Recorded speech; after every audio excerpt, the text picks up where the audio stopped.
afraid for somebody to call you racist. If it's racist for you to support a president that makes sure we have the lowest black unemployment, to make sure black babies ain't being killed, to make sure there's money invested in our community, well, tell them you're the best racist ever. I mean, and somebody, please do me a favor. Can somebody tell Donald Trump how to be a racist? Because he's not doing a good job. Yo, Black Lives Matter! Actually, all lives matter. That's racist. Black Lives Matter! One day later. That's racist. All lives matter! There's $24 billion here and there, $500 million there. Some people want to be paid back, and members of the public are wondering, why are we suffering when you have all of this vast wealth? Those are legitimate concerns. Well, I think you're right about reparations in terms of if people want it, though, what they need to do is you always need to go back to the beginning of a supply chain. Where was the beginning of the supply chain? That was in Africa. And when... Ooh, that was an... Okay. You study today's black culture is trash. Ain't nothing positive about black culture. We're not highlighting spelling bee winners. We don't talk about the newest black business that's doing good. When you go on social media, you look at some of the most trending videos and trending topics. It ain't black empowerment. It ain't uplifting black people. When you look at our movies, we ain't got no black heroes. Black culture has black propaganda. Hitler used propaganda to get the Germans to turn on the Jews. We use propaganda for our culture. We propagate pimps, gangsters, killers, womanizers, robbers, deceit, being unfaithful. We got some propaganda, homie, that's brainwashing. I am a pastor. I'm a man of faith. I have a profound reverence for life. Well, I want to save your life. I have to respond to this very quick because he told me Black Lives Matter. And if you think about it, Senator, in Atlanta, Georgia, there's more black baby that is aborted than anything. So if Black Lives Matter, why are you not protecting those babies? And instead of aborting those babies, why are you not baptizing those babies?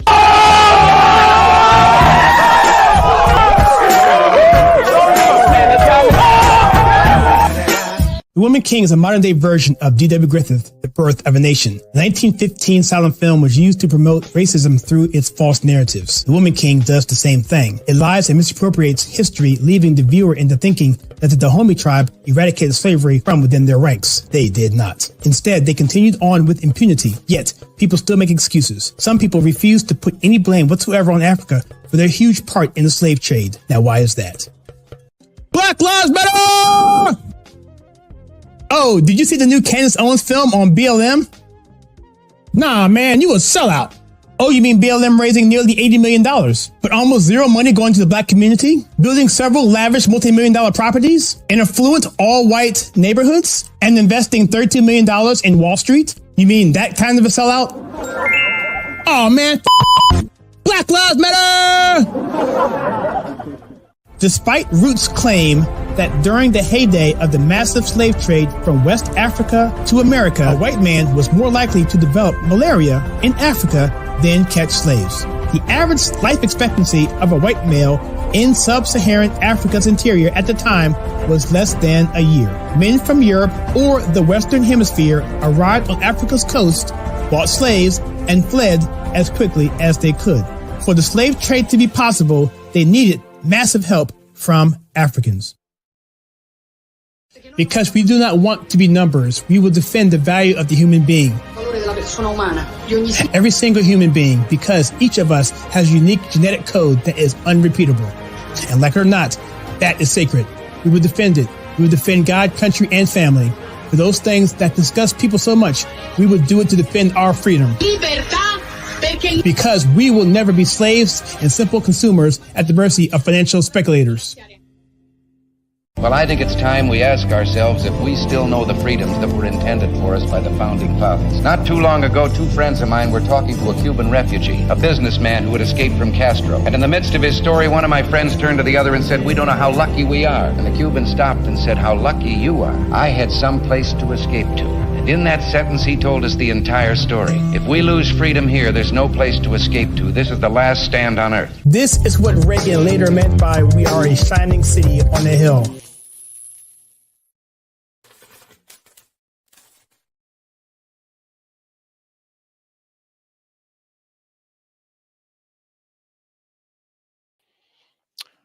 Hello, everybody. How are you doing? My name is Kyle, and this is the Conservative Take. Let me take my hat off. It's cold. It's actually cold where I am, so I had that hat on in the prep. So how you guys doing? This is the first time we've done a live stream in quite a while. In fact, the reason is because we had a situation with the new setup that we've been here for the past 5 months. Just couldn't get the internet quite right to not conk out on us. So now we think we have really good checks in place so that we're not going to drop off. If we do, I have another laptop here, which is also hooked into my Ethernet. So we should be good. Took a while to figure all this stuff out, but hopefully we're back on a regular schedule. This is the Kyle Suggs Show. And essentially what we do here is cover news that's coming up for the following week.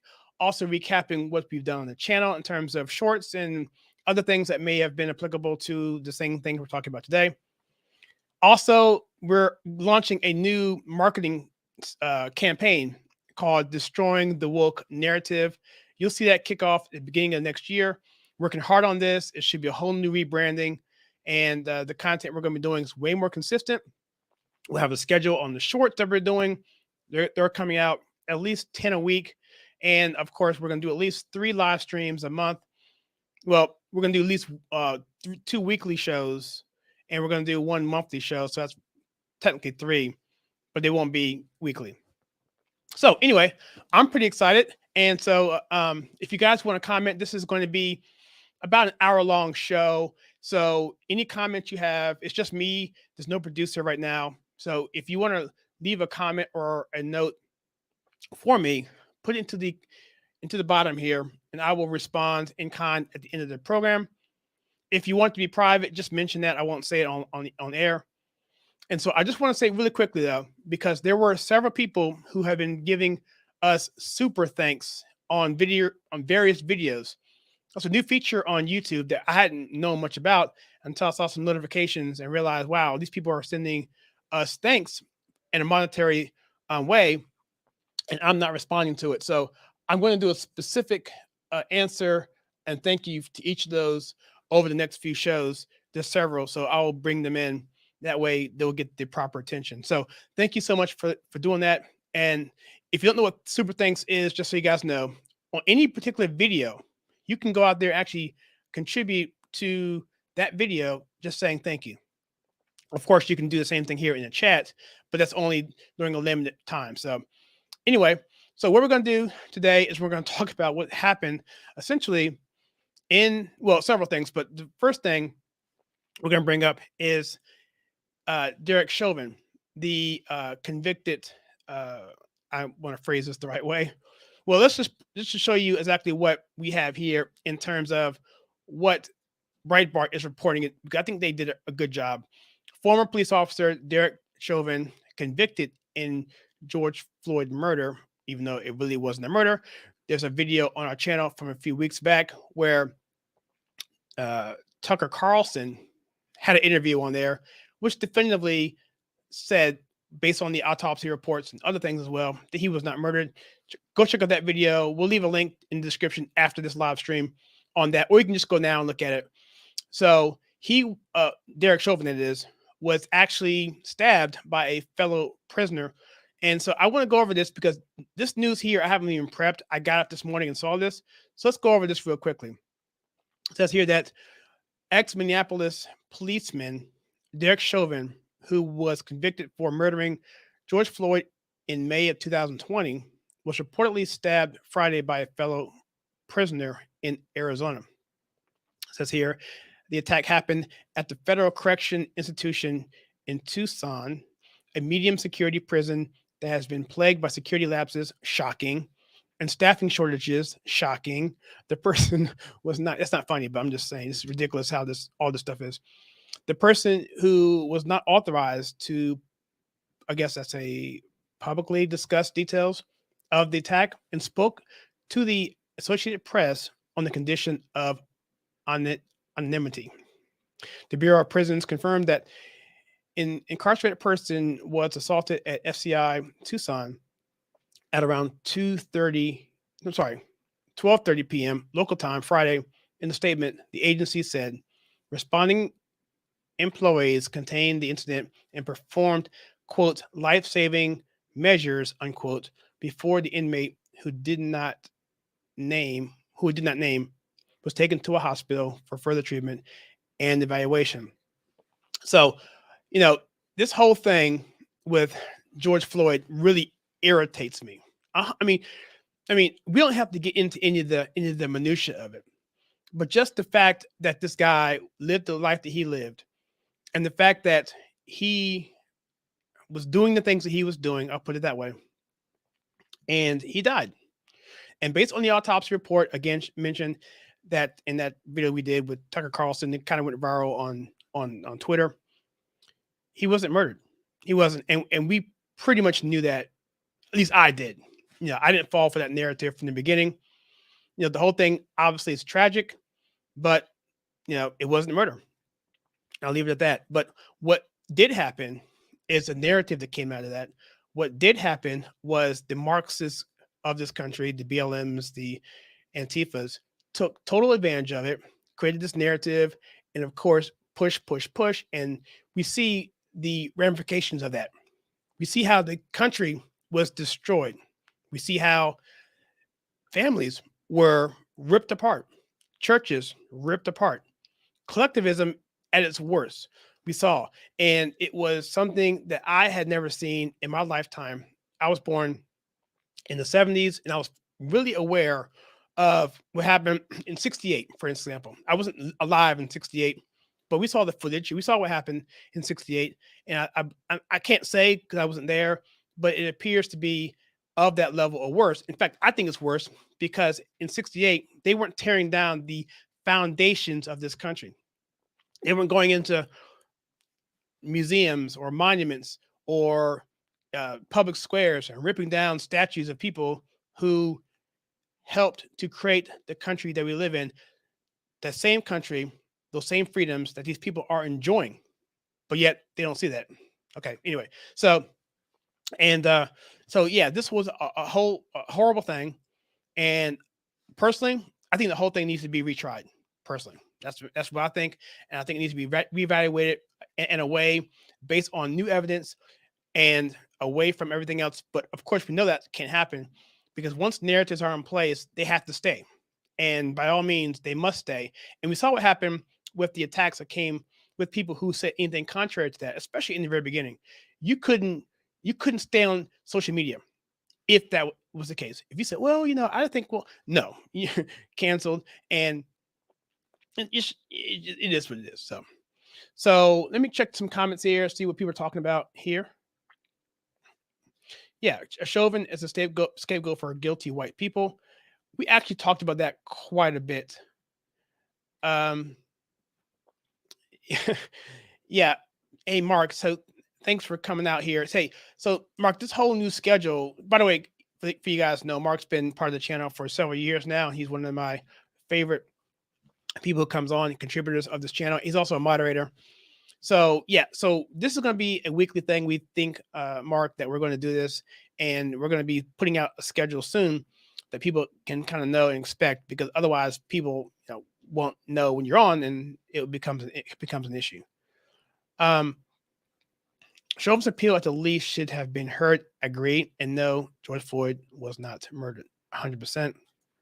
What happened was the whole nation showed its fear. Then we say what happened. Great. Yeah, that's 100% true, guys. Thank you for chiming in there. I'm going to jump off this particular topic for reasons, but this is stuff here that is just really, really aggravating to me, guys. So let me pull this down, and let's talk about the next subject here. I think let's cover. Let me see here.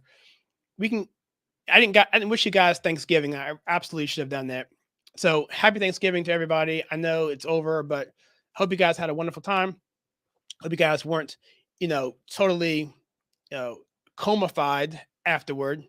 Of course, I'm wearing my Washington Redskin gear here, as always. And I will never say the new name, at least not on the air, I won't.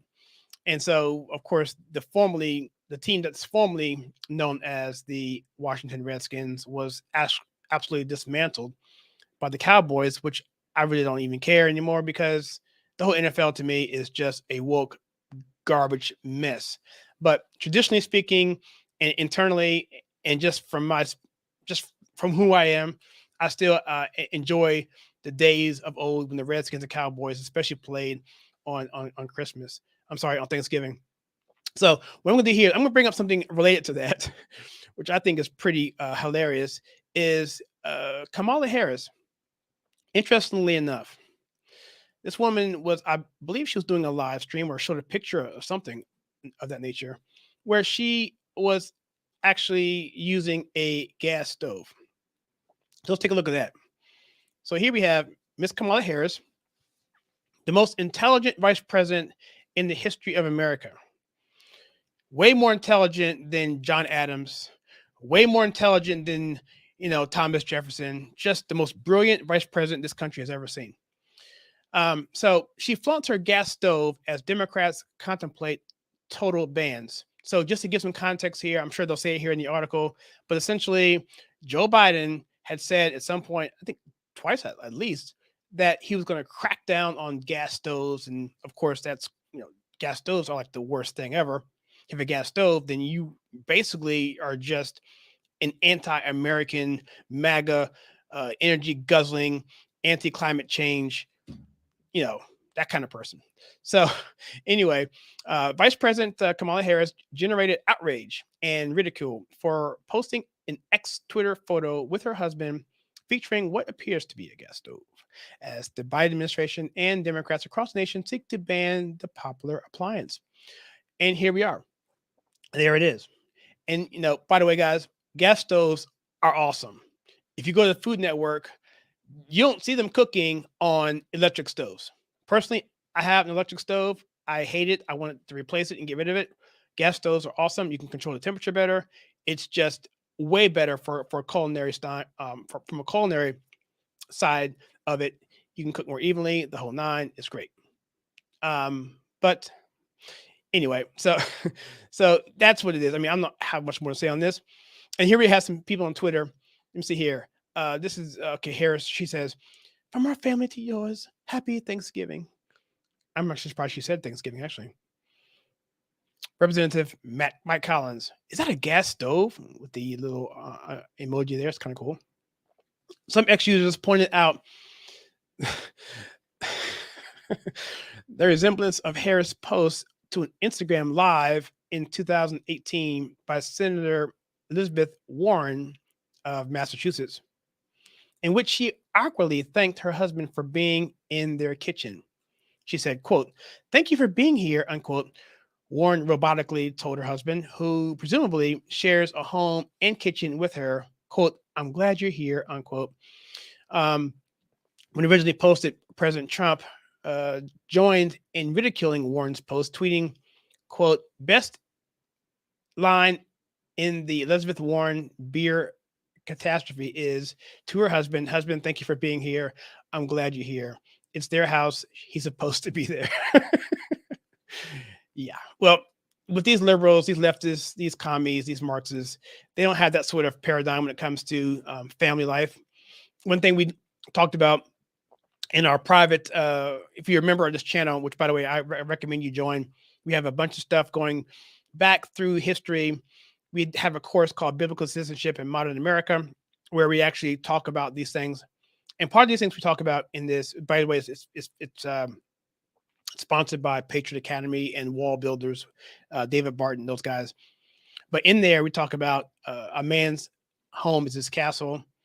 It's James Otis Jr. He's a founding father. In fact, he's a founding father to the founding fathers. This guy had this principle called, or this paradigm, or this way of thinking, that a man's home is his castle, and that is the foundation to American civilization. In fact, John Adams himself said that was the reason we went to war. That was the reason why we started to revolt. And that was in 1750s, somewhere in there, 20 or so years prior to the Boston Tea Party and all that.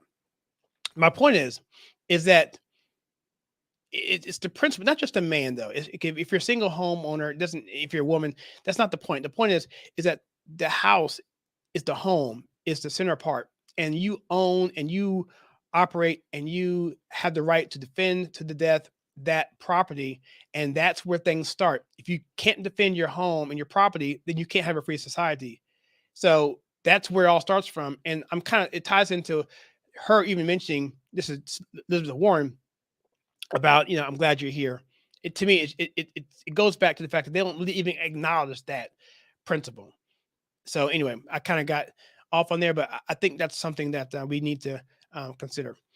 So let's see if there's any more comments here. Okay. So Mark, let's see who we have here. Cyclone 8974. Yep. Thank you. So guys, what did you guys do? Let me ask this question, guys. Did you have macaroni and cheese or no macaroni and cheese? Because for me, macaroni and cheese is a staple in my upbringing. My wife, not so much. But as we married, I started bringing it to the table, and now her family is expecting it too. But it's not really still mandatory. So this year we actually had macaroni and cheese sort of contest because my wife didn't trust that I was going to do it on time. I have a certain way of doing my particular recipe. So she took her own recipe and did it. So then we had actually 2 macaroni and cheeses. And I must say, hers was different, but hers was really good. It was more moist. Mine was a little more dry, but it was more traditional. So what are your thoughts on macaroni and cheese? Do you like it? And if you do like it, is it a mandatory item on Thanksgiving? Let's see here. Chauvin was convicted of second-degree murder. Yeah, it's still murder. And the thing is, but he wasn't murdered. That's the thing. And here, so I guess what he's alluding to here is that the action that he did led to his murder, or it led to his death, which it didn't. And so that's really the thing. And I discussed this more in that video that I mentioned before about that particular procedure that Chauvin did on him. There was no airwave issues there. You can see that in the video. Not to mention that when he went into the car, he was already kirking out at that point. Okay. He asked to be put in the car. He asked to be put on the ground. And so all that stuff was just a narrative. So we can get into that all you want. But it is what it is. Happy Thanksgiving. Let me see. Okay. Yeah, Kyle, the whole assault on gas stoves, air conditioners, etc., it got voted down. Kyle, this is where I need you. So I understand it. Biden used the War Powers Act to take our money. Not okay. Yeah, look, we'll discuss that. I'm sorry. I'm looking at it a different way. Yes, you are correct. He absolutely did do that. Ethan Winstanley 2.0. This guy's got a wonderful YouTube channel. Go check him out. And he's doing other things as well. Good friend of ours. In fact, he's actually staying with us, actually. He came in from England this year, a few days ago, actually. And having a good time with him. We're going to go to DC soon and show him around the country. And so you hear more on that later. So it's awesome. Let's see here. What's going on?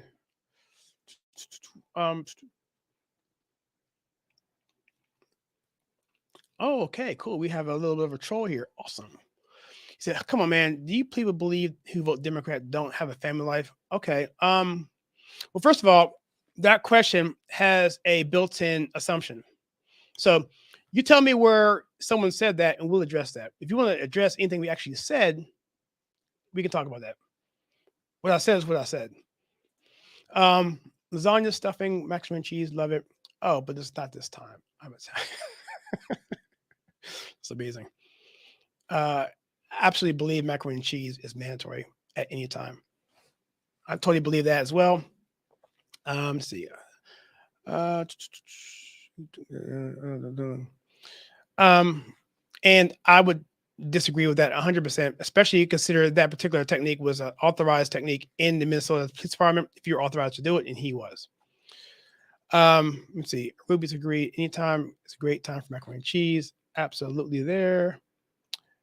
The chat's getting kind of lit. That's awesome. No, I appreciate people's comments. I really don't care. I mean, see, some people would block that person and whatever. Some people would, do that. I think disagreements are fine. In fact, I don't agree with. Nope. I agree. I don't agree with the Bible in its inherent original text, which we don't actually have, but the Bible is one thing I agree with 100%.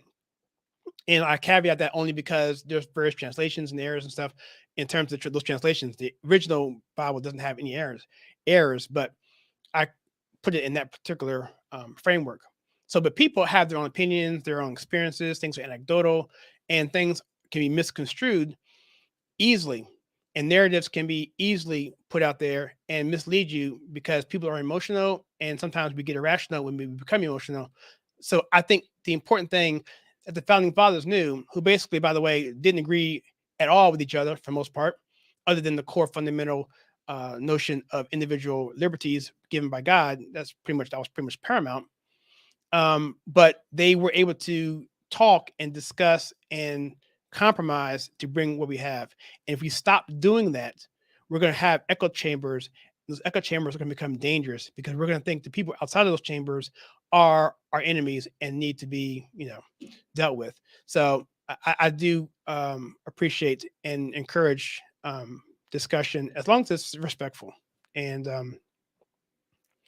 I am a little guilty myself because when we first hear something that's, a negative thing to us, the first reaction, especially for people on our side, is to attack. And I need to stop doing that and realize that people do have their own perspectives. This is a highly sensitive subject, which is why I danced around my wording the whole nine and said things that we know for sure. If I'm in private, I'm gonna tell you something totally different than how I feel. But a lot of that's gonna be based on emotion and so forth. So I recognize that and won't actually come out and say it in the public square because I really can't really defend it. It's anecdotal and that sort of thing. So let me see. Do you mean arresting George Floyd for theft? Yeah, exactly. Let me see. No blocking. Say anything you want, anytime you want to. Exactly. You can kill someone while arresting them. Those 5 officers that killed that young man, they didn't kill a young man, by the way. In Tennessee, I'm not familiar with that particular guy there. Those 5 officers that killed that young man in Tennessee while arresting him. Okay, so and here's a good point. Tennessee is different than what happened in Minnesota. Every case is a case by case basis. Okay, that's all there is. I mean, but what happens is people see a cop and they see a person who has died in their custody or whatever, and they lump that together with other things that have happened in other places, and they're not. They should be individual cases that are looked at on a case by case basis and evaluated that way. But what happens is you have narratives that come out of that because they want to push something. They want to push gun control. They want to push BLM. They want to say that white people are inherently evil. And here's the thing. I asked people like Didi Sarasan, what came out of the whole George Floyd thing? Who benefited? Who was attacked? And what came out of that in terms of an election, so to speak? Those are those questions we have to ask. Okay. It was not just a man who died in police custody in Minnesota. It was way deeper than that. George Floyd was the poster child for the victimization Black male who was helpless, who was totally dependent on the system, who couldn't pick himself up by the bootstraps because he didn't have any boots. He was a victim and he was helpless. And these big bad white police officers took him out. That's the narrative. That is the narrative. And what came out of that? Multi-billion-dollar donations out of BLM. We saw riots all over this country. We saw a Marxist initiative come full force to tear this country down to its fabric. That's the results. Now, was it a conspiracy? I don't think so. I just think they were just looking for an opportunity to do that. They're like on standby. People like BLM, Antifa, they're on call. Like back in the day, you had pagers. The pager goes up. Oh, okay, it's all right. Let's go. Activate. So to push forth that thing. And this isn't the first time this has happened. It's happened all over the world. And so consider that when you come to these conclusions. And if you understand all that and you look at the evidence, and it still turns out that that it looks like the police were responsible, then put the police officers in prison. Okay, that's all I'll say. You look at hands up, don't shoot in Ferguson, proven by the Obama administration that was a lie. But you still see T-shirts, hands up, don't shoot. But that was not the case. The physical evidence didn't match that. But yet Ferguson burned. So consider all that. Looks like he's still alive, but I don't know yet. The news is still fairly new, I guess. Let me see. You guys can comment there in the chat. I'm going to move on to the next story here. We're halfway through here. I appreciate the dialogue, and thank you for indulging me in my little. I guess I don't know what I was talking there. I guess it's soapbox. I guess. Okay. Yeah. Here's another thing about this cyclone. If it was really such a murder, and just like the J6 thing, which I won't get into, the videotapes there on J6, but you look at this guy here, George Floyd, they hid the full evidence of the video. It was not shown until much later. I'll give you another example of George Floyd. There's this video of the police officers who were at the scene where the car was parked. So he was parked in one location. I forget what on the street, but the car was parked there. There's some police officers congregating around. The actual scene with George Floyd being on the ground wasn't in the frame. But as you watch the entire video, and it's very eerie when you watch it. I advise you watch this video. As the video was moving on and forward in time, George Floyd at some point was on the ground, and then he had been taken to the hospital. And then you heard a rumbling around the street. You heard one guy come over and say, "They killed him! They killed him! They killed him! They killed him!" And you could hear it stirring up on the street, and you couldn't see anything, but you could hear the rustling on the street and how the false narratives were coming in, and they're saying, and you could see the angst, you could see the anger, and it was just a brewing thing that didn't show that whole video. So you can see how things amped up. And they were saying things that we are just now knowing or thinking we knew the moment it happened, and didn't know anything because they weren't even eyewitnesses. They were just hearing things and talking it out and then blurting out and getting into a panic. So that's another thing too, man. You know, these things here are what they call the fog of war. And in the fog of war, you know basically nothing. Let me see here. Let's keep going here. I drive a Tahoe, bro. Floyd got in the back. He couldn't breathe. And they let him out. He was fine in that compact while he was driving. DC Sarson says, this is a narrative where people like me have been assaulted by police. See, this is anecdotal, but we'll go ahead. By police officers right there in 20 minutes in U.S. Capitol are saying, is that a man deserves his day in court and not be killed. Okay. Well, that's good. And I don't say I don't disagree with that, but he wasn't killed. So that's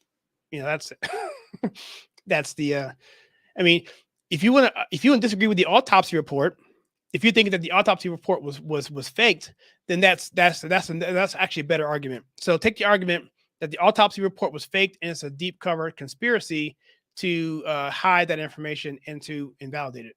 So that's what I'm going off of, an autopsy report by a examiner. Yeah. I won't touch that one.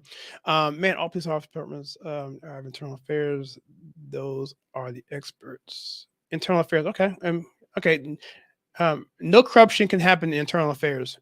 Internal affairs can never happen, especially in LA in the 50s. The internal affairs and police officers departments cannot be bad. But if you look back at the LAPD of the 50s, get back to me on that one. Let's see. They had the manual that said he has need to use. Yeah. In fact, I had that same procedure done to me by a law enforcement officer who was active at the time as law enforcement officer. He did it to me. I was on the ground. I could breathe fine. The thing is, when you have that thing on your knee, the problem is you initiate the discomfort. If you're sitting there chilling, you can breathe fine. You're chilling. However, if you step up, that's when it becomes an issue. You can't move. It's immobilizing. And so, yeah, Let a trained police officer do it to you, and let's talk about that as well. The court says he was killed too. Yep, that is true. That is true. That is true. But the autopsy report didn't say that. You might tell me what's the autopsy report in there? And also remember that you're also a peer of your juries too. So I guess what you're saying here is that every single jury is 100% accurate. So O.J. Simpson, he was fine too then, right? I mean, every person who's ever convicted is basically should be there. So there's no that's by this based in logic, that's what you're saying. So okay, George Floyd lied. He said he wasn't doing drugs. The cops asked him, he lied, and the cops still called EMTs thinking there was something wrong. So they didn't hide the information because they didn't hide the information because you know about it. Yeah, after the fact. What difference does it make now? What difference does it make now? It makes zero difference. It makes zero difference. If that had come out the day of the attack, what would it have been like? Let me see. You still haven't named the experts who said George Kirby was. Yeah, I'm not even familiar with the George Kirby guy. And that pin on okay. And that pin on Floyd's back, he could raise and turn his head, no damage to his neck. That the coroner said no. They pinned him because Floyd was trying to roll into traffic. Okay, yeah, this is going on. We're going to keep this going. Let me see what else we have talking about. You guys are really doing a good job discussing here. Yeah, they did cut that part out. And, why take it down? Why not take accountability for the training instead of making it a scapegoat? Exactly.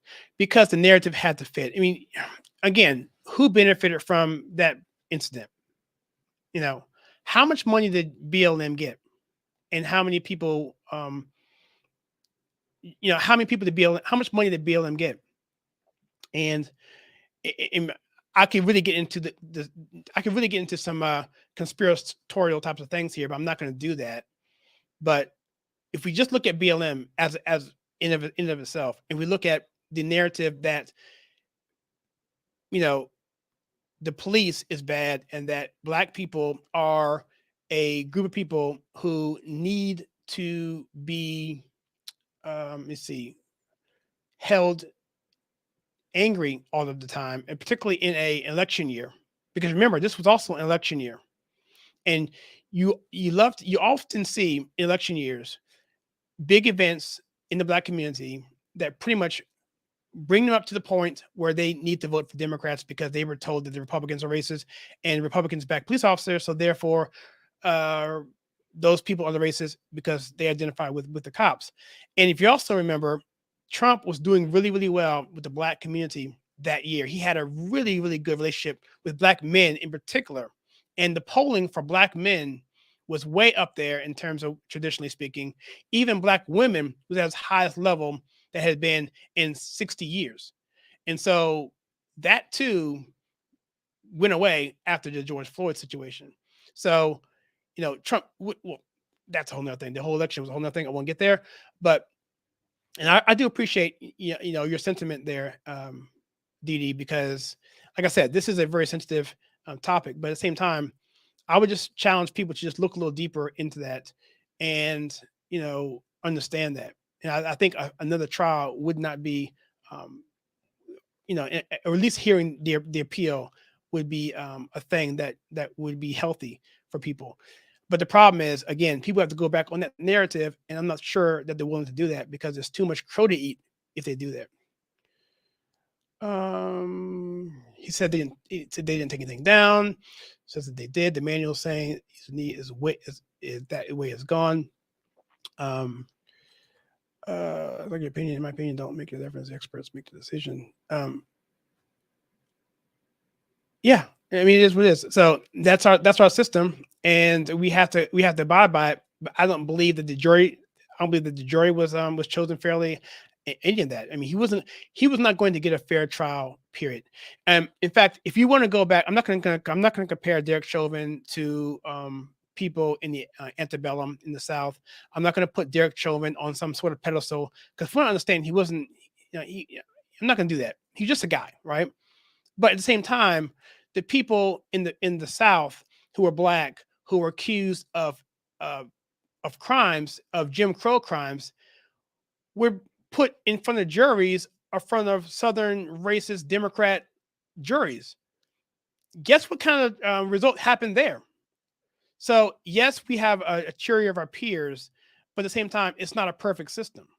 So that's why we have the appeal system. And so you have to understand that that's also something you have to consider. Because if you want to just say Derek Chauvin is 100% guilty, and which he is guilty. I mean, in terms of what the law says. But if you want to say that it went down exactly the way the experts, quote unquote experts, the same way that the quote unquote internal affairs from the cops went down, the same way that the media narrative went down, then you have to say, in some ways, that the people in the antebellum South who were put in jail, even lynched and killed by their peers, that also was okay as well, by the same set of logic. So that's what I'm saying, guys. It's like, just because it's a jury of your peers doesn't necessarily mean that the outcome is 100% just in the eyes of God. But ultimately, things will be reconciled at the end, which is why I'm ultimately not too concerned about it, because God will right all wrongs regardless. Let me see, who benefit Kyle makes a point with BLM, but who really is white liberal? Exactly. Let's get going. Pure lie, man. It was ruled that he killed. We've already covered that. Thanks, Ruby. Okay. So it's the expert's opinion that the MA in Minnesota that Floyd didn't die by police hands. The DD, I'm not sure what that means. Oh yeah, go look that up. I knew it when the MA report came out. I guess that's the medical. Is that the medical guy report came out, and the dude had COVID. What do you think would change if you got a second trial? That's a really good point. That's a really, really good point.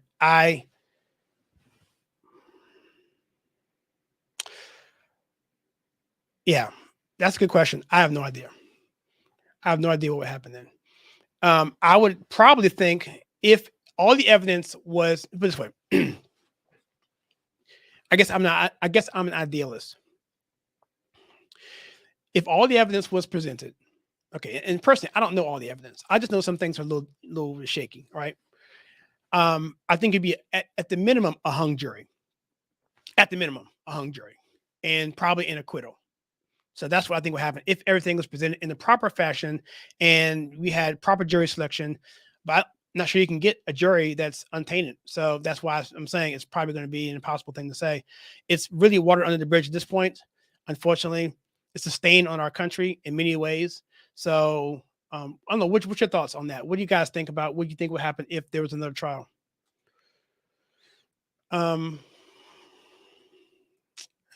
Not all conservatives. Here's the thing, DD.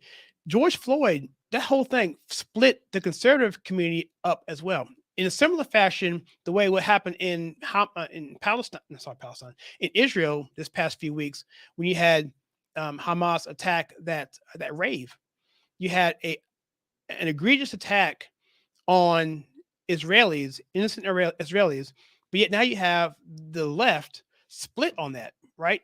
Some of them, because they've been saying for a long time that the Palestinians are this class of people that we have to protect. But at the same time, you have people on the left too who are Jews who vote Democrat like 80% of the time, but they don't like it. So it's split from that kind of a paradigm. Just like that with George Floyd, it split the church in half because a lot of people in churches, Christian conservative churches, who felt like that this was a murder and that Black people are victims and that different family members, I've seen it myself, anecdotally speaking myself, but it is a true thing. The congregation split because one would say, well, it wasn't really murder. Oh, I can't believe you're so insensitive. You are a racist.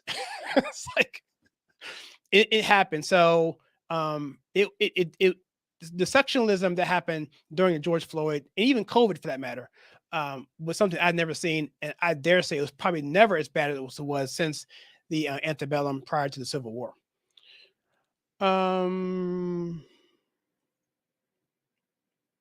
Yep. And Didi, thank you for being here. Yeah, I really do appreciate your opinion, because you know what? I like the fact that he or she, I'm not sure who you are, if you're a female or a male, Didi, but I don't get challenged very much. Partially because I don't want to deal with the anxiety of having to spend an hour having to reply on Twitter or reply on Facebook or reply in a YouTube comment and take all my time away and make me angry the whole time as I'm researching and trying to fight this person on these mediums. So I don't really engage. So, but to have it here in the chat and have it done constructively, I really appreciate that. In fact, I'm gonna go back and look at some things here. Maybe my assessment is wrong. But again, if you go back and look at O.J. Simpson, when O.J. Simpson trial came out, I was 100% pro O.J. Again, I was also a Democrat. I was also someone who felt that black people were victims of the white man, and that there should be reparations and all that stuff. And of course, this is in the 90s, the early 90s. Actually, was the 90s? Yeah, it was. When was Joe O.J.? Was that 94? Doesn't matter. Anyway, but now after the fact, how many years has it been? Over 20 years. Now looking back on it, I'm realizing that I didn't have the right perspective. I was too emotional, and all of these things were happening. It was on the air of the Rodney King situation that happened, which I was in college at that time. That was in 1992, I believe. Rodney King happened. And so only a few years later, OJ happens. And so it's like a powder keg. And so personally, I can say for myself that I was wrong about OJ in terms of the evidence, because the evidence that we thought we knew then wasn't really available until even today. And in some ways, it's still ambiguous. But I think I kind of think he did it. I think he kind of did it. So, but I never would have said that before. Based on everything that I was told and everything I read. So, let me see. You keep saying that black people are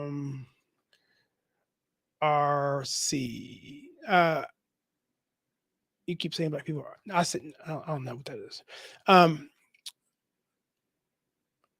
Yeah, I almost voted for Obama. Actually, I came close to voting for him. But my wife at the time was in the booth with me. She made me. She pointed me to vote for. Was that McCain? No. I take it back. No, I voted for McCain the first time with hesitation because I didn't like McCain, but I like Sarah Palin. So I voted for that ticket. But I was thinking about Al Gore. That's what I was thinking about. So I almost voted for Al Gore, which is another thing. So we have about 10 minutes left here. Let me look at let me go by the what did I have promised in the actual? It was going to be the Dublin riots, which is interesting. I'm not sure we have much time to talk about this particular one, but I do want to bring it up because it is in the thumbnail. So let me bring this guy up. Let me share the screen here. I'm glad that my stream is holding up. Because Mark, if you remember, if you were there the last time we did this about 6 months ago, it was a nightmare. I couldn't get anything to work. I was using my phone to finish it and everything else. So this is a story that I'm not too familiar with. Like I said, Ethan is with us today. I'm going to bring this up to him today when we talk about this. But this is Dublin, Ireland, and something went down, and now there's looks like the city is burning. So here is the actual story. I'm going to read it here for the first time right now. If I can find it. Where is it? Here it is. So riots erupt across Dublin after immigrant is accused of mass stabbing attack of children. Interesting. Riots broke out across Dublin, Ireland late Thursday evening as Irish citizens took control of the city center following a mass stabbing attack where an immigrant man is accused of slashing 5 individuals near a school, 3 of which are young children, including a 5-year-old girl. Oh, come on, man. Seriously? According to the reports, police confirm that the suspect is an immigrant who has lived in the country for more than 2 decades. Police have not ruled out a potential terrorism link to the attack.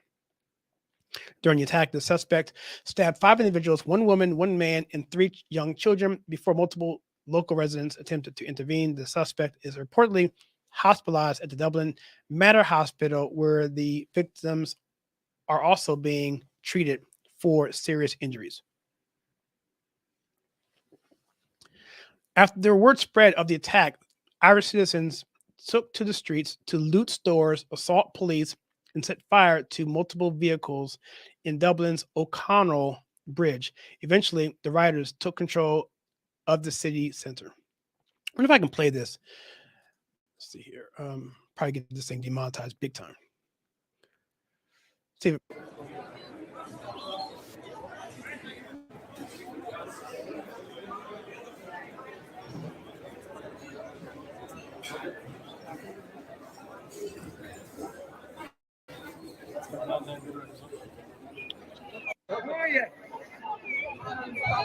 let's see what else we have here. That's some pictures here. Unfortunately, I don't have the historical perspective to speak to this intelligently. And as I was saying before, this right now technically is going to be considered, the fog of war. But I guess the reason why I decided to bring the story up, even not having the historical knowledge or the cultural knowledge to actually talk about it intelligently, I did want to bring up the fact that it was dealing with an immigrant.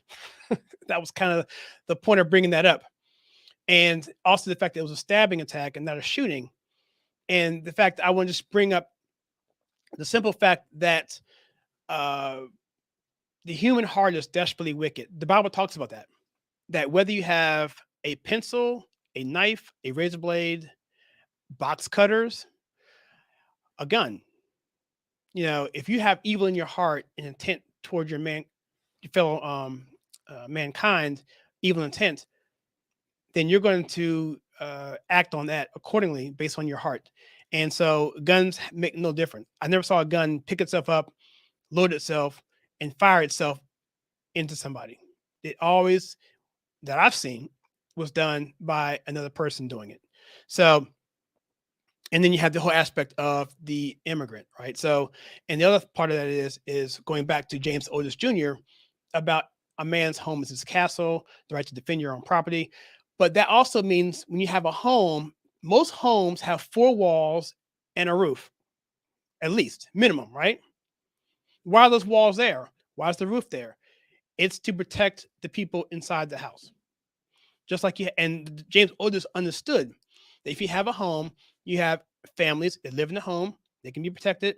You have communities, those communities also are homes, and each individual person in that particular community has the right to defend his or her home. That home comes into counties, states, countries, you get the picture. But it all starts with those borders of that physical home. That country has a physical border to protect what? To protect the country. And that's why immigration that's done improperly should be stopped, period. And that's clear.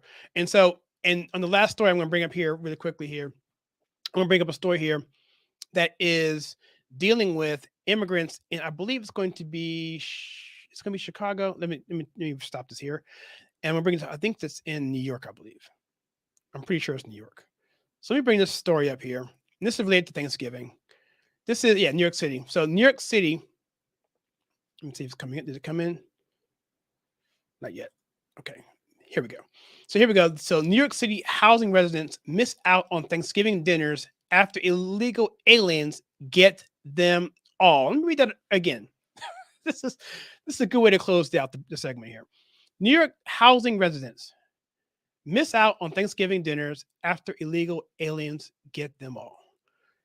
That right there just tells you everything. Okay. New York. What is New York? New York is a super liberal town. It's a ultra, population center. It's got all these people coming in there. It had Ellis Island, for goodness sake. It was the symbol of freedom when you come into Ellis Island and you see the Statue of Liberty, and it's the sense of freedom. But Ellis Island had certain checks and balances to keep people out who shouldn't be there, who may have been infested with lice or whatever it is, not supposed to be there. They didn't let them come in. And so they were kept in, and much of it was a value-based immigration policy, meaning if you weren't bringing in value, then you really shouldn't be here. We want people there to make this country better. We don't care where you come from, make it better, add something, contribute. Don't be a freeloader, and definitely don't be a criminal. Okay, housing residents. Again, they live in New York. They have their right to their own property and to protect their own properties, whatever. They miss out on Thanksgiving. Thanksgiving, of all things. Thanksgiving is the holiday where we thank God, we thank our families, we thank, whatever we identify as something of an authority for having what we have and celebrating that with food and everything else. Missing out on that for people who don't belong here, in terms of, I'm assuming they're meaning illegal aliens, illegal aliens who don't belong here because they're illegal by definition. For them to have that and not give it to the people who are living here in New York, of all places, is a travesty, a simple travesty. And it is a metaphor amongst all metaphors. And we talk about America first. Well, how about New York City first? How about New York housing residents first? How about, why can't they get some food? Why do these people who come in from another land illegally crossing a border based on proximity, right? And a person from Pango across the water can't get here, but someone who's 10 miles across the border can hop over because we have a loose immigration policy. So it's not fair to the person in Pango across the water, across the Atlantic or the Pacific, because they can't get here due to proximity. But it's this guy here is doing that simply because he's closer, because he has closer access to America. And that's unfair to the guy in Pango. It's unfair, mostly unfair to the New York City residents who missed out on Thanksgiving dinner, of all things. Residents of New York City Housing Authority were shocked early this week when illegal aliens who got in line before they did for free Thanksgiving dinners given away by local food blanket banks left many low-income citizens without holiday meal this year. I should do a video just on this. These people, many of them, I'm assuming, well, I'm not going to speculate, but I guarantee you, based on the demographics and the polling data of the past, 50, 60 years, they were voting Democrat at a high clump, especially in New York City. And yet, it was their policies that they voted for, that they prescribed to, that they said, oh, let's have sanctuary cities. Let's let them come in because, yeah.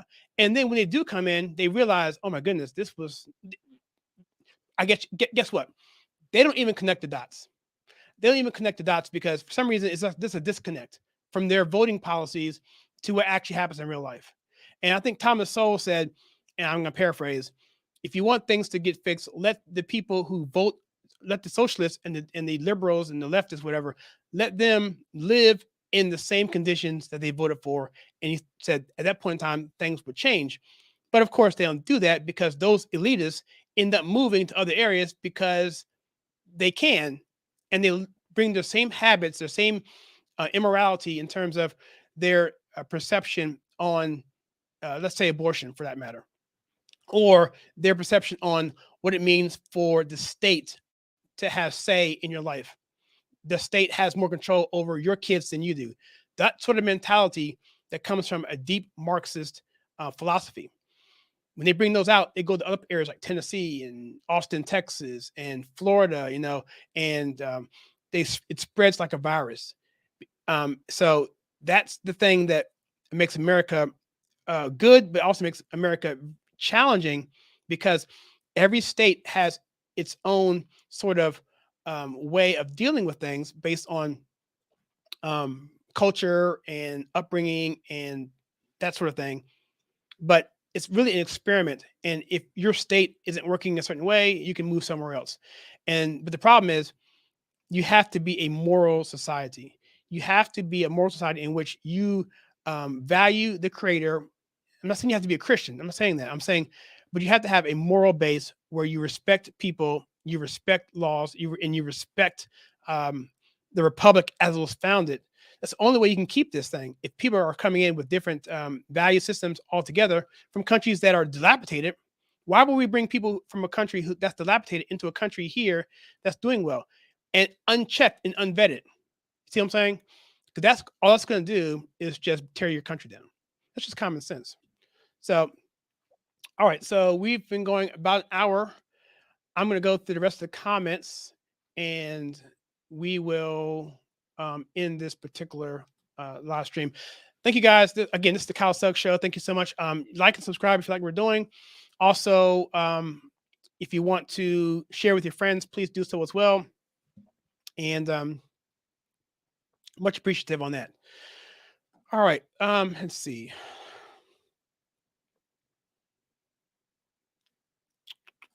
Let's start here. Black people who see themselves in those situations don't want to be victims, want to be heard. They want to be heard as victims. Yep. They want to be heard as victims. Tell them to do a better job.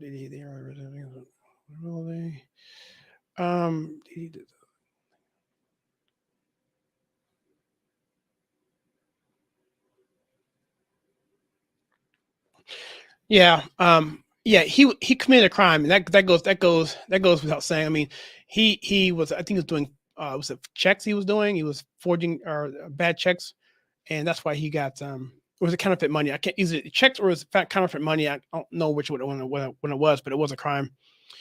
Good people everywhere. Be read. Yeah, exactly. Yep, 100%.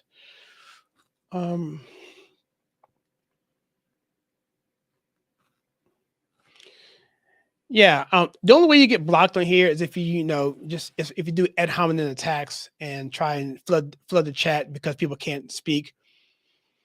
That's really the only thing that would get you blocked on here. Yeah, I think so. By the way, Mark, while I have you on here, if you're still here, what does Farrakhan say about all this stuff? I know we don't agree with Farrakhan, but I'm just curious what his thoughts are, because even in the 80s and 90s, while I was listening to him, he was not about this victimization stuff. He was about, being proactive. He did say some things about, who was to blame for it, but they were pretty much separatists. I'm just curious what his thoughts are. I mean, I don't, and how he can justify voting Democrat and supporting the Democrat Party, because the values of the Democrat Party today are way different than what they were in 1993. They're 100% different. And I can't imagine how the Nation of Islam in Chicago, particularly, how they could identify with the Democrat Party now. I'm just curious about that. Even people like Cornel West, I don't know how any Democrat can identify with the current state of, well, Cornel West is a Marxist, so he doesn't count. But I don't know how the current Black leadership in general, especially those who came to the Civil Rights Movement, who carried American flags, who prayed to God, who identified as Christians, who identified Christ as a Messiah, not so much King, but the other ones certainly did. That how can they to this day, look at the Democrat Party and look at their platform and what they stand for, and still say, you know what? Yeah, I'll vote for that. Let's see. Nobody votes for poor conditions. The condition exists because of the. Yeah, and they're all pretty much policies that they've been conditioned to vote for, and a lot of it is, if you look at Chicago, particularly, Mark, you can speak to this.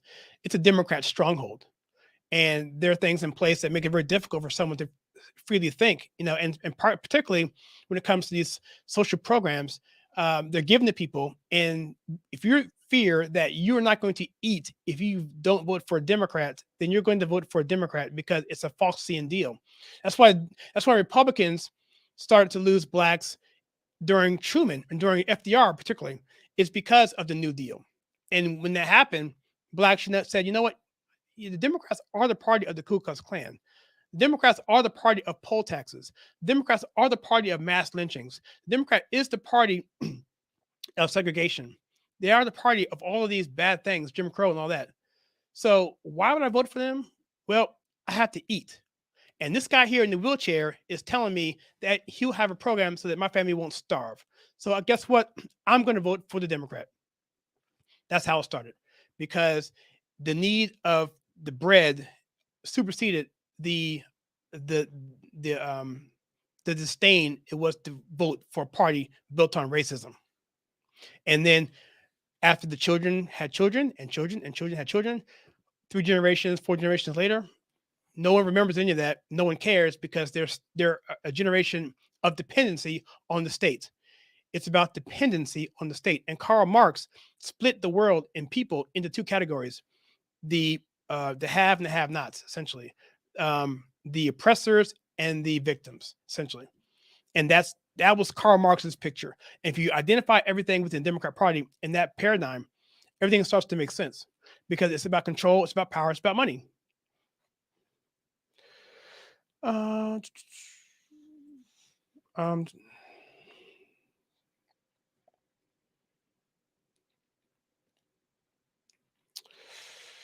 Yep, 100%. I had a discussion with leftists about Planned Parenthood, and they said, yeah, that's a whole nother long discussion there.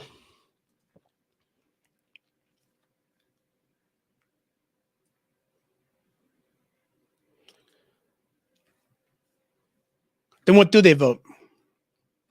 That's my question. By the way, NOI means Nation of Islam. But I guess what I'm saying is, Didi, my point really isn't about whether they vote for them or not. The point is why? What is their opinion on the current state of the Democrat Party? Do they rail against the Democrats? That's my question. Because either it's a crime of omission or it's a crime of commission. If they're not doing the commission part, meaning they don't vote, then it's a crime of omission, but not railing on the Democrats for being the cesspool party that they are. Yep, 100%.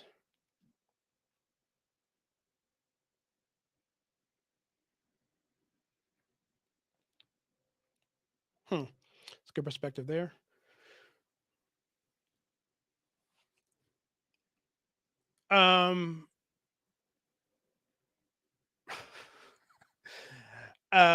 No, they weren't. They were not conservative policies. And I'm gonna end this on this thing here, because this right here is a total okay. So let me keep this up here, and let me just talk about this for a few seconds here. All right. So first we have to talk about what is conservatism. All right. And then I'm gonna deal with exactly what you're talking about. Conservatives didn't have blacks in the 40s. I was talking about FDR, and I was talking about the New Deal, which came out before that. So you're sort of correct. But you're saying conservatives. What you should be saying is Republican. It's different. So what conservative is simply this. And with my friend Ethan here, he's not with me here, but I told him this as well. Conservatism in America is different than any conservatism in the world. Conservatism in America is different because conserve means to preserve what we have. Conservatism in Europe and other places around the world, we're conserving, let's say, a monarch, a king, queen, a system of bureaucrats, a church, right?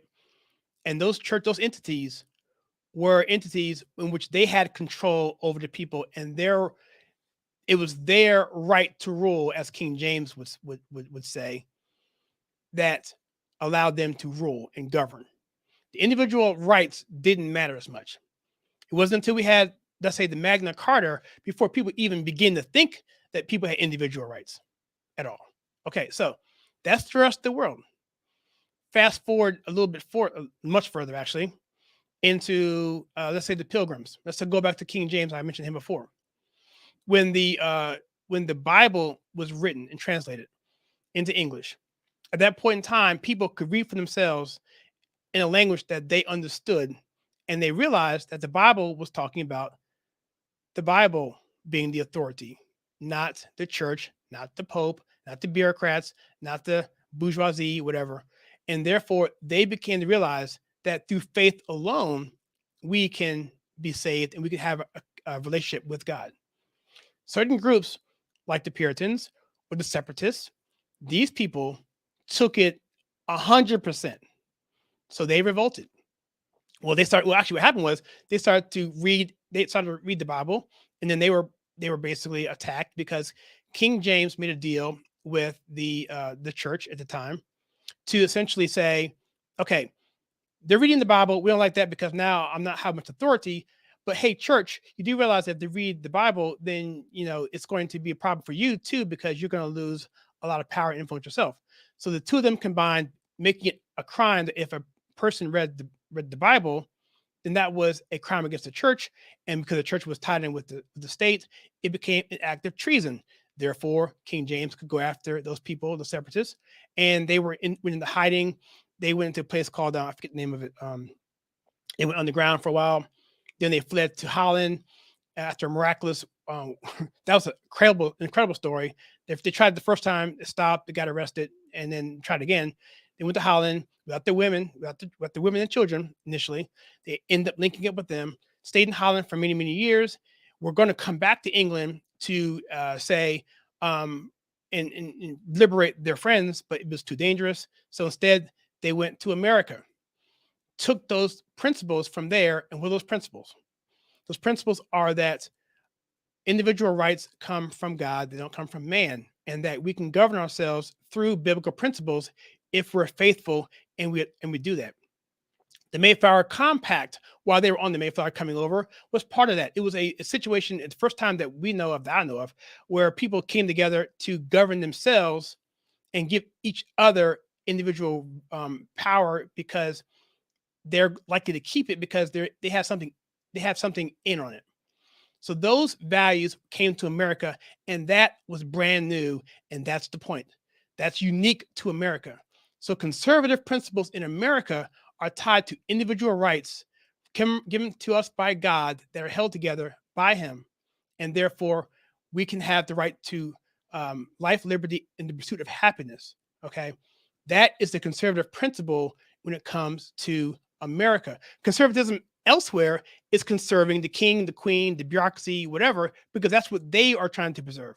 America is unique. So here, let's get to your point here. Conservatives didn't have blacks in the 40s. No, all blacks in the 40s were conservatives based on the thing I just said. They weren't Republicans because they were switching over to Democrats. Jim Crow policies were conservative policies. No, they were not. Jim Crow policies were policies involving the state. It was involving mandating people's rights, individual rights, and saying you can't do this because of the color of your skin. That is why conservative principles are uniquely, Republicans here in America, but at least they were. The Republican Party was founded to end slavery. I say it again. The Republican Party was founded to end slavery and to give civil rights to blacks. That's what it is. Go look for yourself. And so these conservative principles, what you're saying here is not correct. If I were to rewrite this, I would say Republicans didn't have blacks in the 40s, which they did. There was still plenty of blacks in the Republican Party. It just wasn't a majority as much as it was. And Jim Crow policies are liberal Marxist policies. That's the actual thing. And I framed it in a way that should hopefully make sense when people watch this after the fact. With that, guys, I'm gonna drop off here. I can't continue on. I got more things to do. But yeah, in the chat, I really appreciate this discussion. I think what I might do is I will cover this in a private live stream for members, and I'll go over the rest of these questions in that particular thing, and I may do another video on that as well. It's a great discussion, but I just didn't plan on going quite this long. Thanks everyone for commenting. Rubies, Dee Saracen, thank you so much. Larry, Dixiecrats did not become Republicans. Dixiecrats went back to the Democrat Party. So someone said that Dixiecrats became Republicans. That is not true. That is not true at all. In fact, you can look at the congressional record for that. Only Dixiecrat that went back to the Republican Party, I believe, was Strom Thurmond, and he eventually became a Republican. He became a Republican. It was Jesse Helms and Strom Thurmond, those two. The rest of them all went back to becoming Democrats. That's well documented. So thanks everybody for coming on here at the Kyle Suggs Show. And again, I will address these particular points in another video or another format. Who else did I miss here? Maybe did I miss? I think I got them all. Okay. All right, guys. With that, I will see you guys in the next video. We will do this again next week. In fact, we may just take this discussion and hone it strictly on this last subject matter, and that way we'll have everything answered and we can continue on. So meet us back here in a week, and we'll continue this on. I'll see you guys in the next video.